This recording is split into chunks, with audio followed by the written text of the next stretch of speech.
April 14, 1943. Stalin signs Order Number 0037, creating SMERSH, Russian acronym for Death to Spies. Viktor Abakumov takes command, reporting directly to Stalin himself. No intermediaries, no oversight committees, no bureaucratic delays. The order embeds counterintelligence units into every Soviet military formation, granting authority for interrogation, arrest, and execution without trial. By 1945, between 30 and 50,000 operatives will serve under SMERSH command across every front of the Eastern War. Their primary mission: hunt the thousands of German agents flooding into Soviet territory through parachute drops, infiltration, and turned prisoners. If you're interested in how wars are actually decided by logistics, math, wepo, and doctrine, subscribe now, turn on notifications, and stay tuned for more in-depth World War analysis. Let's continue. But while SMERSH hunted spies through conventional methods, interrogation rooms, informant networks, firing squads, a parallel program operated in Moscow's shadows. Special Laboratory Number 1. The camera. Death chamber.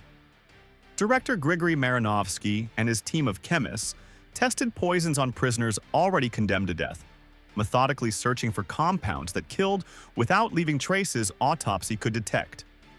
Ricin extracted from castor beans. Hydrogen cyanide in various concentrations. Curare. Thallium. Mustard compounds. They documented collapse times in notebooks, observed symptoms through observation windows, refined dosages until death appeared natural. Heart failure, respiratory arrest, stroke. The laboratory developed prototype delivery systems throughout the war years, spray mechanisms, concealed devices, methods for introducing toxins without visible wounds. These tools remained experimental during SMERSH's existence, but the research continued.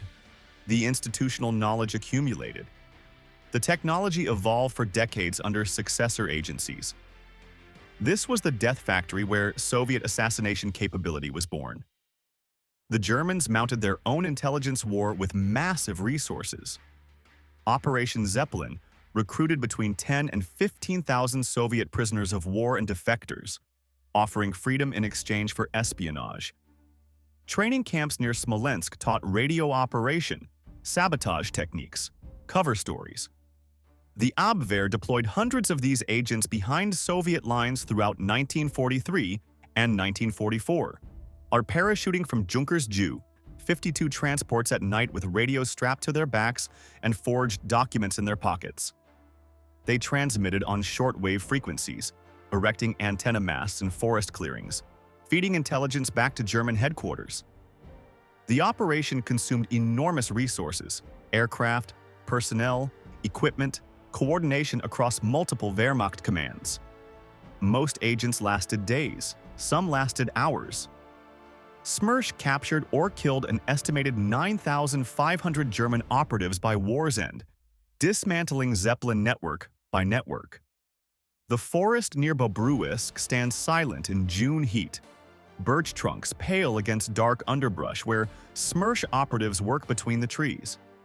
One agent climbs using boot spikes while another feeds 50 meters of copper antenna wire from a canvas spool, or the cable catching sunlight as it stretches taut between branches. Behind them, a radio operator kneels beside a captured German transmitter, its dials and meters spread across a ground sheet weighted with stones to keep wind from lifting the technical manuals printed in Gothic script. The antenna mimics Abwehr field protocol exactly, the same geometry German agents learned at Smolensk training camps. This setup transmits at 20 words per minute, the operator tapping call signs in German Morse code, each signal matching the rhythm and procedure of a fictitious Wehrmacht unit commanded by the invented Colonel Scherhorn. German intelligence believes Scherhorn's unit survived encirclement. They believe radio contact is genuine. They send supplies. Operation Scherhorn pulls at German logistics for months. On approximately 75 supply drops fall into SMERSH-controlled clearings, parachutes blossoming white against green canopy as transport aircraft lumber overhead at low altitude. Operatives converge on wooden crates stenciled with Wehrmacht eagles and supply codes, prying lids to extract radios packed in straw, ammunition belts coiled in waxed paper, medical supplies, food tins stamped with Berlin depot numbers. Every German agent sent to make contact with this phantom unit is captured on landing or eliminated within hours. Their own radio sets turn to feed more false transmissions back toward Abwehr headquarters. The deception consumes German resources until the war's final months. Fiction made lethal through patience and precision. SMERSH dissolved in 1946, its functions absorbed into the MGB and later the KGB, but the camera continued. Its chemists refined what they had developed during wartime: spray devices, concealed weapons, exotic poisons. The laboratory passed from agency to agency as Soviet intelligence reorganized through Stalin's final years, Beria's brief reign, Khrushchev's reforms. Each successor inherited the research archives, the technical expertise, the institutional knowledge of silent killing perfected on condemned prisoners. By the mid-1950s, the KGB possessed assassination tools that seemed pulled from spy fiction. Except they worked. Bogdan Stashinsky climbs a narrow stairwell in Munich. 42 stairs, 2 flights. His right hand stays in his coat pocket, gripping an aluminum tube roughly 15 centimeters long, about 6 inches, designed to resemble nothing remarkable. A glass ampule inside containing liquid hydrogen cyanide. Spring mechanism loaded, calibrated to shatter the ampule on command. February 12, 1957, 11:15 a.m., 5 degrees Celsius outside. Overcast sky. Above him, footsteps descend. Lev Rebet, Ukrainian exile intellectual. Anti-Soviet activist publishing from West Germany. The target. Distance closes on the second floor landing. 4 meters, 3. Stashinsky's fingers tighten on the tube. 2 meters. Rebet carries a briefcase.